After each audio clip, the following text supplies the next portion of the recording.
اخوتي هذه البسطيله ديال الحوت ديال اليوم اللي السلام عليكم ورحمة الله تعالى وبركاته. خوتي مهمتي العزاز، كيف بقيتو؟ كنتمنىكم يا ربي تكونوا كلكم على خير. وصفه اليوم ان شاء الله غنحضروا بسطيله نتاع السمك او الحوت اللي كتجي اكثر من رائعه. كنتمنى خوتي انكم تتبعوا معايا الفيديو من الاول للاخير، لان كتجي واحد البسطيله غزاله في المذاق. المهم حنا غادي نمشيو ان شاء الله باذن الله مرحله مرحله. بالنسبه للمقادير ديال السمك، انا عندي واحد الكميه نتاع الميرنا. المهم راكم عارفين بسطيله نتاع الحوت ضروري خص يكون السمك فيها او الحوت كثر من كل شيء.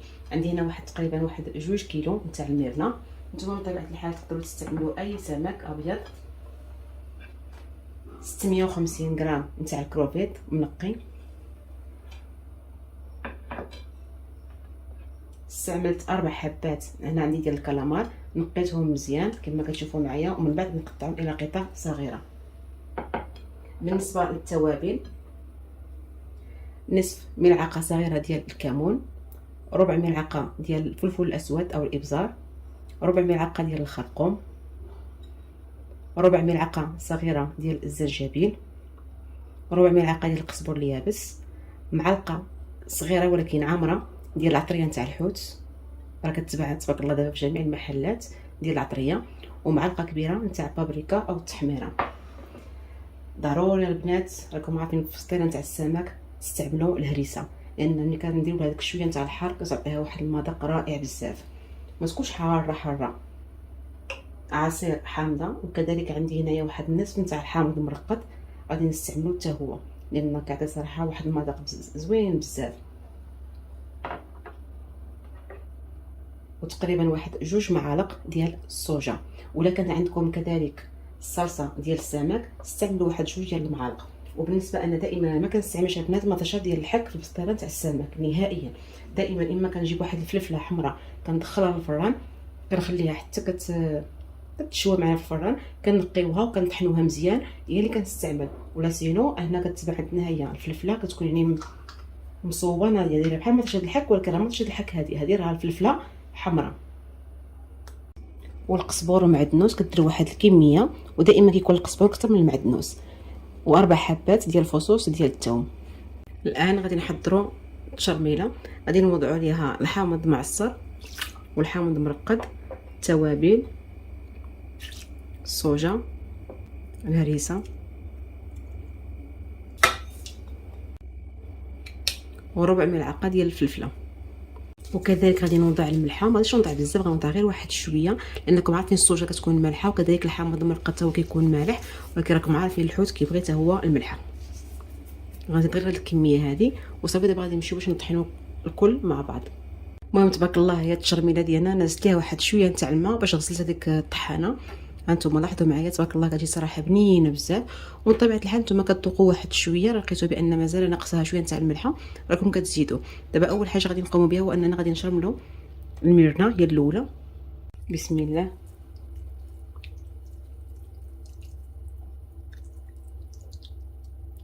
من طبيعه الحال راكم عارفين ملي كتكونوا كتشرملوها كتعملوا واحد الفتحات هكا باش تدخل التشرميله مزيان في الوسط. وضروري خوتي ملي تشرملوا الحوت تخليوه واحد المده نتاع نصف ساعه او ساعه ديال المكانه حتى يتشرب هاد المكونات وهاد التوابل. عاد من بعد طيبوه، ماشي غير تشرملوه وتدخلوه مباشره للفران، لا، باش تجيكم بسطيله زوينه ملي تكونوا كتاكلوها تحسوا بهذيك البنه ديال الحوت، ماشي غير كتاكلوا صافي. تبارك الله الحوت دخلت له شرموله مزيان، خليته واحد الساعه ديال المكانه، كنوضعوه في واحد اللاطه ديال الفران، كنوضعوا له واحد القليل من الزيت وكندخلوه للفران على درجه حراره 185. ومن طبيعه الحال راكم عارفين السمك ما كيبغيش يطيب بزاف، غير يطيب معنا واحد شويه صافي غير كنحيدوه. الميرنا هي طابت. بالنسبه للطريقه ديال الطهي ديالها باش تجيكم زوينه، دائما الميرنا ملي كتدخلوها للفران مره كتقلبوها، ملي كتخرج لكم هذا الحليب هذا كتشوفوا يعني واحد الطبقه بيضاء طلعت هنا الفوق، كتعرفوا بان راه طابت، وكتجي هي هذه. كنحلها معكم باش تشوفوا تبارك الله عطيها كتجي من الداخل فتيه بزاف، ما كتجيكمش ناشفه. ها انتم شوف تبارك الله كيفاش كتجي، ها انتم. وكاينين بعض الناس اللي كيخليو السمك يطيب بزاف، عندك وتخليوه يطيب بزاف. هذه الطريقه الصحيحه لطهي السمك، تخليوه هكا. انتم شوفوا تبارك الله. ها كنتمنى انكم تتبعوا النصائح. في مقلاة كنوضعوا واحد القليل من الزيت، زيت العود اللي غنشحروا فيه الكروفيت. غادي نكتفي بهذا المقدار هذا. غادي نزيد واحد شويه نتاع الشرموره اللي غتكون عندنا هي لاباز،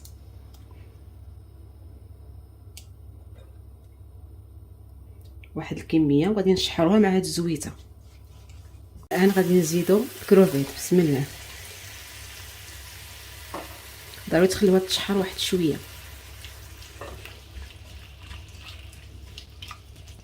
راكم عارفين الكروفيت ما كيتعطاش في الطياب ديالو، غير واحد المده قليله كيطيب. ما طيبوش بزاف حتى كيقصاح، لا، باش يجيكم رطب. غير تشوفوه يعني بدا كيطيب واحد شويه صافي كنحيدوه. دابا غادي نحيدوه من فوق النار. ها نتوما شوفوا، لاحظوا كيبقى رطب. ها ما تخلوش حتى يطيب. ها نتوما شوفوا كيفاش كيجي.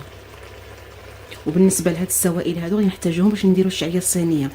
في نفس المقلاة كنوضعوا كذلك واحد القليل من الزيت وشرموله، وكنخليوها كذلك تقلى.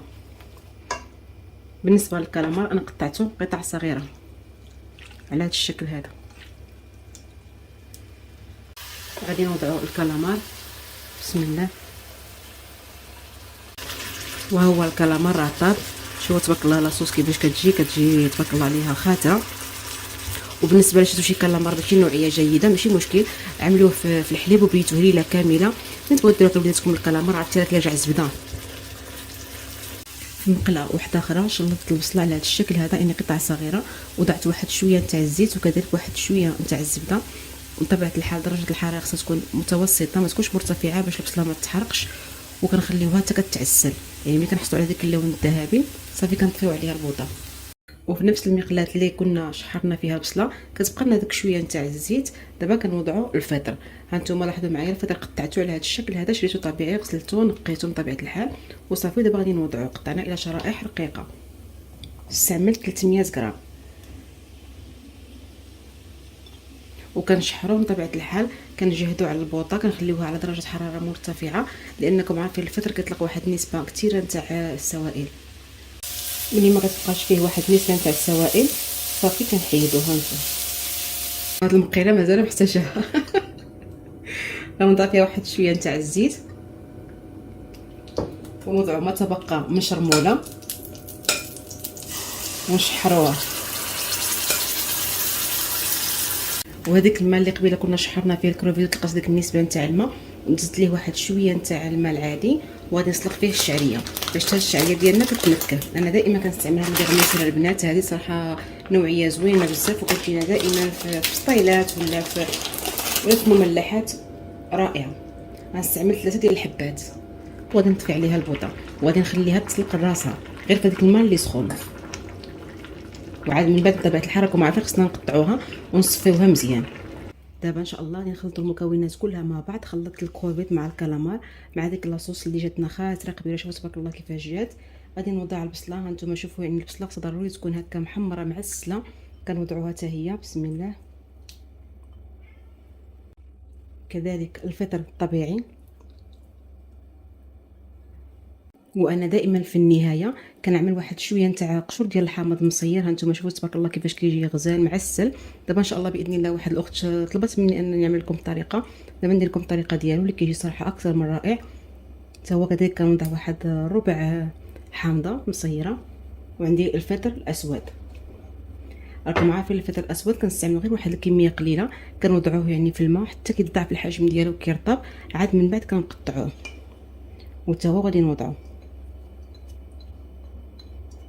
الان غادي نضيف الشعريه الصينيه او الفيرميسيل. هانتوما شوفوا تبارك الله كيفاش كتجي رائعه من بعد ما صفيتها باش ما خصهاش تبقى فيها واحد السوائل.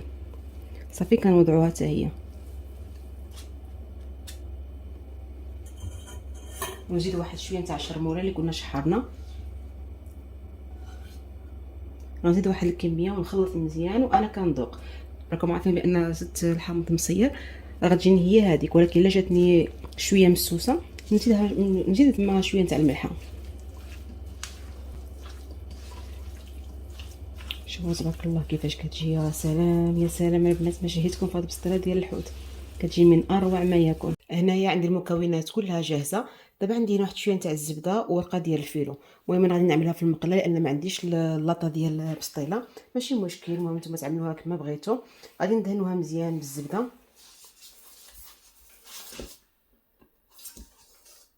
وغادي نبداو نفرشوا الورقه ديال الفيلو باش نجمعوا بسطيله.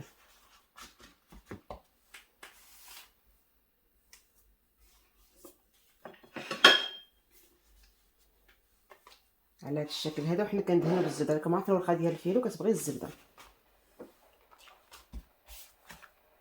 باش كتجينا مقرمشه. من بعد ما فرشت مزيان صافي دابا كنوضعوا الحشوه. بسم الله.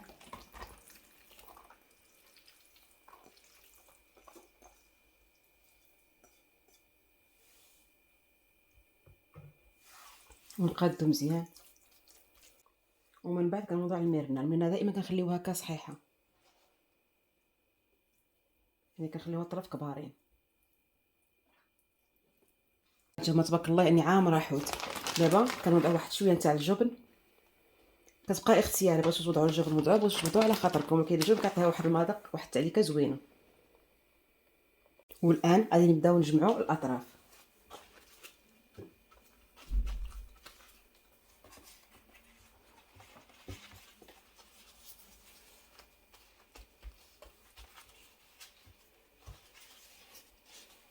وما تبقى ليا من الورقه دابا غادي نقادها. ومن بعد ما غادي نقادها مزيان غادي ندخلها للفران على درجه حراره 185 حتى كتحمر معنا، وكنحطوا على داك اللون الذهبي. اخوتي هذه البسطيله ديال الحوت ديال اليوم اللي كتجي اكثر من رائعه.